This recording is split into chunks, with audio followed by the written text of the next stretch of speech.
আসসালামু আলাইকুম গাইস, সবাই কেমন আছেন? আশা করি আলহামদুলিল্লাহ সবাই ভালো আছেন।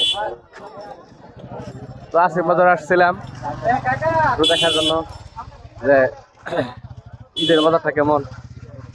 দেখলাম মোটামুটি ভালোই মানুষ হয়েছে। তো কে কি কেনাকাটা করলেন? আমরা কেন কিছু কেনাকাটা করতে পারি না, আজ গরিব বলে। ইনশাল্লাহ কোনো এক সময় যখন আল্লাহ তাআলা টাকা পয়সা দেবে তখন আমরাও কেনাকাটা করবো। তো আপনাদের কি অবস্থা? আপনারা কে কি কেনাকাটা করলেন তো জানাবেন। তো গাড়ির সামনে দাঁড়াই পড়লো, এই জন্য আমাকে দাঁড়াই পড়তে হইলো। কুরবানির ঈদের তুলনায় আছে মানুষ কম, না সরি বলেছে, রোজার ঈদের তুলনায় রোজার ঈদে যে পরিমাণ বেচাকিনি হয় বা যে পরিমাণ দর্শক আসে কাপড় চোপড় কেনার জন্য, কেনাকাটা করার জন্য, ওই তুলনায় মানুষ আসলে অনেক কম। তারপরে মোটামুটি আলহামদুলিল্লাহ আছে।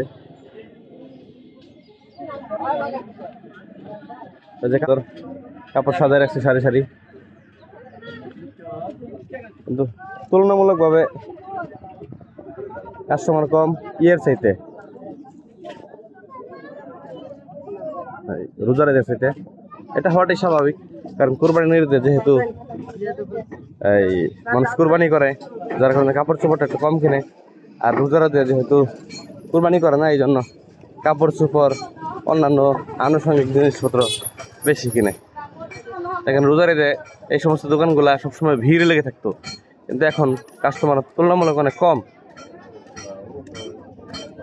আছে। একটু মার্কেটের পরিস্থিতি আপনাদেরকে দেখালাম, কেমন লাগলো? Thank you very much.